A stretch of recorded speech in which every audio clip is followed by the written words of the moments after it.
Bonjour, bienvenue chez Micronutrice, première ferme d'insectes comestibles de France. Suivez-moi.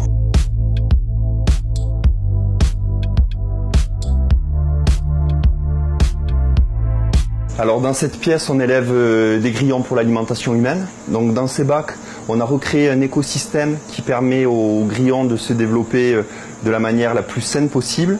Et on va les nourrir avec une alimentation 100% issue de l'agriculture biologique. Et donc ce qui est vraiment fascinant dans la production d'insectes, c'est qu'un bac comme celui-ci va contenir 40 000 grillons, ce qui va représenter un équivalent protéique, l'équivalent de 1000 portions de viande. Les insectes, c'est une excellente alternative aux protéines animales, parce que les protéines d'insectes vont contenir tous les acides aminés essentiels, et le gros avantage des insectes, c'est que leur production va avoir un très faible impact sur l'environnement. Pour vous donner un chiffre, un élevage d'insectes va rejeter 100 fois moins de gaz à effet de serre qu'un élevage de viande classique.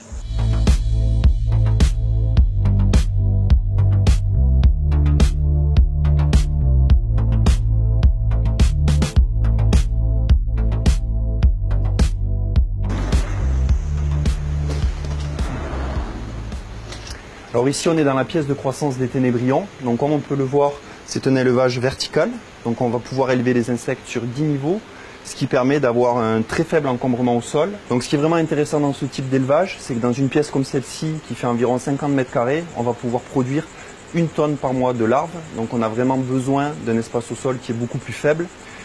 D'autre part, les larves aiment être élevées avec une forte densité, donc on peut à la fois combiner les logiques de bien-être animal et les logiques de production de nutriments. Donc le ténébrion molitor est un insecte qui va avoir 4 différents stades. Donc le stade adulte où c'est un petit scarabée. Ensuite ce scarabée va pondre des œufs. Une fois que les œufs ont éclos, on va avoir une petite larve. Et ensuite on a une étape intermédiaire qui est comme le cocon ou la chrysalide, mais qui s'appelle la nymphe chez le ténébrion. Et donc nous chez Micronutrice, on produit la larve qui est aussi appelée ver de farine. Et en fait cette larve elle stocke beaucoup d'énergie pour la métamorphose. Et donc c'est ce qui explique qu'elle est très riche en protéines, en minéraux, en oméga 3, parce qu'elle a besoin d'énergie pour se métamorphoser.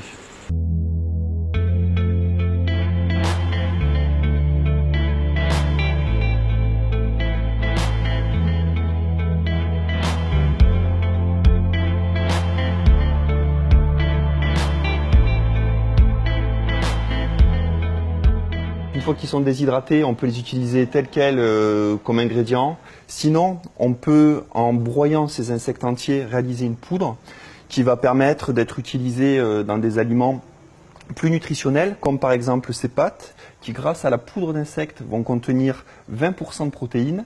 Et on a du coup des pâtes riches en protéines et on n'a pas besoin de rajouter de viande ou de poisson pour avoir un plat équilibré. On va avoir des produits apéritifs où les insectes sont aromatisés et prêts à déguster.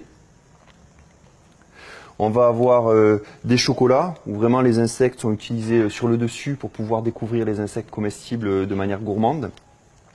Et des barres énergétiques qui sont riches en protéines, des minéraux. Donc c'est idéal pour le sport, soit en préparation de défis sportifs ou soit pour la récupération.